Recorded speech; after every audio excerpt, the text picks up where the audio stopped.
Salut à tous les amis, j'espère que vous allez bien. On se retrouve aujourd'hui pour une nouvelle vidéo. On va évoquer les informations Barça, les dernières infos, il y en a beaucoup concernant le mercato, mais également concernant une nouvelle qui pourrait changer relativement le prochain mercato du Barça avec le retour potentiel à la règle du 1 pour 1 qui permettrait donc au Barça d'être assez tranquille sur le marché des transferts avec un fair play financier plutôt tranquille par rapport à l'année précédente. Donc on va revenir sur ce sujet et traiter de toute l'actu du Barça.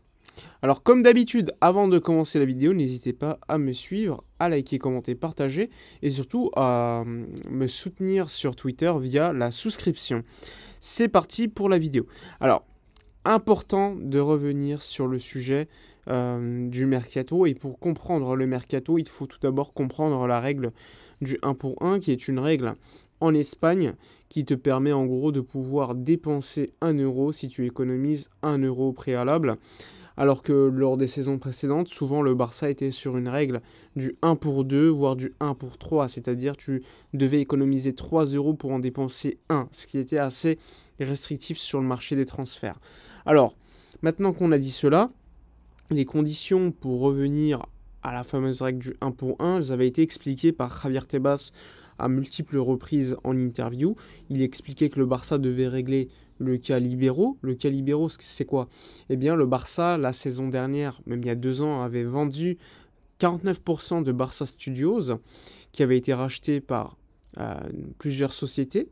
Tu en as 2 qui ont voulu revendre une partie de leur part, notamment à Libero Football Finance, qui évidemment ne pouvait pas payer. Et ainsi, le Barça était dans une situation où il n'avait pas reçu le paiement intégral des actionnaires de Barça Studios, ce qui a mis le club dans une situation compliquée en termes de fair play financier, et ainsi, il manquait 40 millions d'euros l'été dernier, donc 40 millions d'euros de fair play qui ont été enlevé du Barça. C'est pour cela qu'on n'avait pas pu enregistrer le contrat, la prolongation de contrat de Gavi, de Baldé, de Victor Roque, etc. Ainsi, avec le paiement de ces 40 millions d'euros, tu pourras automatiquement débloquer 40 millions d'euros de fair play, ce qui aurait permis donc d'inscrire les joueurs que je viens de vous dire, mais également le contrat de Xavi, vu qu'on l'avait prolongé, et donc c'était en attente de cela aussi, il faut le savoir.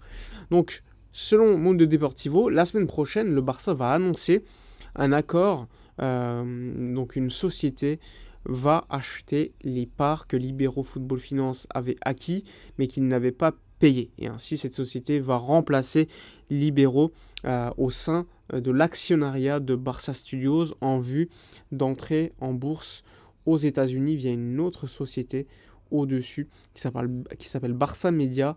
Tout ce qui serait donc au niveau de la création de contenu, les films, des séries, etc. qui concernent le Barça. Donc c'est également très important de le signaler. Ce projet, sans ces 40 millions d'euros, était donc en suspens. Maintenant qu'on a dit cela, avec l'info de Mundo Deportivo, ce qu'on apprend, c'est qu'on va donc débloquer ces 40 millions d'euros qui étaient bloqués, qui vont donc permettre notamment à inscrire Gavi, Baldé, etc., etc. Mais une fois qu'on a dit cela, il faut savoir que le 15 juin passé, il y a quelques jours, on aurait dû recevoir 60 millions d'euros supplémentaires d'autres actionnaires de Barça Studios qui, eux, avaient payé et respecté leurs échéances lors des années précédentes, mais qui n'ont pas payé lors du 15 juin comme prévu. Selon RAC1, Radio de Catalogne, ce paiement du 15 juin a été déplacé au 15 septembre, de 60 millions d'euros, je le rappelle. Et ainsi, il faut déterminer aujourd'hui si la Liga va bloquer ou pas ces 60 millions d'euros, comme ils l'ont fait avec Libero, en attente de paiement. Soit la Liga bloque ces 60 millions d'euros et ainsi le Barça, tout au long de l'été, aura un problème s'il n'a pas au moins 60 millions d'euros. Mais bon, je vous parlerai du deal Nike qui pourrait grandement aider et d'une certaine manière remplacer ces 60 millions d'euros manquants. Soit la Liga considère que, bon, on vous laisse cet été tranquille, mais lors du prochain mercato, c'est-à-dire en hiver, on va vous bloquer de 60 millions d'euros. Bref, là aussi, il faudra voir ce que décide la Liga sur ce sujet. Mais en tout cas, l'info la plus importante, c'est ces 40 millions d'euros qui vont donc être payé par une tierce société pour remplacer Libero, ce qui va permettre au Barça d'être, on va dire, en règle et par rapport à ses échéances auprès de la Liga, même s'il y a 60 millions d'euros qui ont été déplacés au 15 septembre selon les médias de Catalogne. Bref, maintenant qu'on a dit cela, c'est important de préciser qu'il y a également le deal Nike qui va permettre à Barcelone d'augmenter ses revenus, mais également de recevoir une prime à la signature.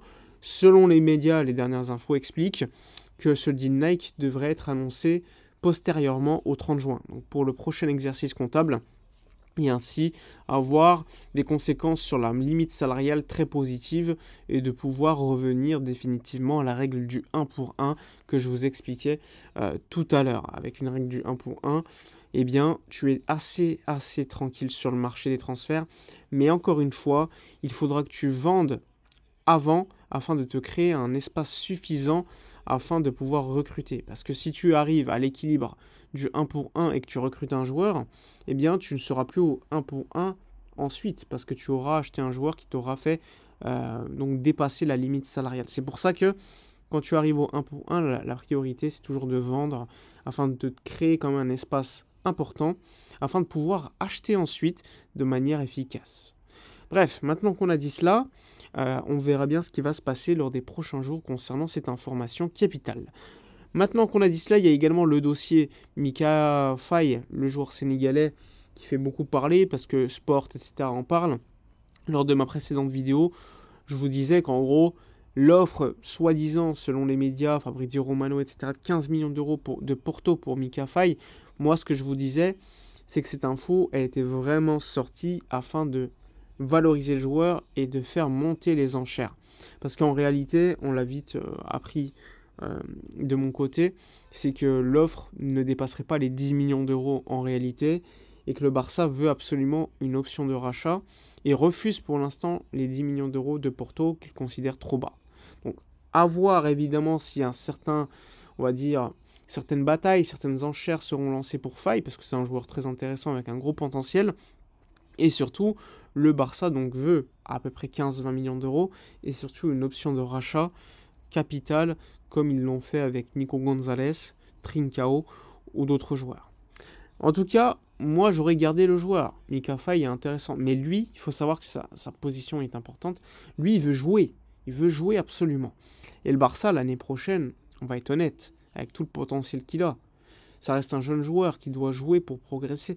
Et je pense que son temps de jeu aurait été faible l'année prochaine. Même si je pense que dans un monde normal, ça reste un jeune joueur, il doit apprendre et il aurait dû accepter d'être sur le banc. Mais lui, il veut absolument jouer, ce que je peux aussi comprendre. Donc dans une vision de carrière, eh bien, ce n'est pas déconnant de le voir partir parce que lui, il veut jouer et surtout parce que le Barça est dans une situation économique qui lui permettrait donc de vendre un tel joueur, mais avec une clause de rachat au cas où si le joueur véritablement perce et devient un monstre. Bref, voilà pour toutes les informations. N'hésitez pas comme d'hab à donner votre avis en commentaire, liker, commenter, partager. Moi je vous dis à la prochaine et d'ici là, comme d'habitude, portez-vous bien.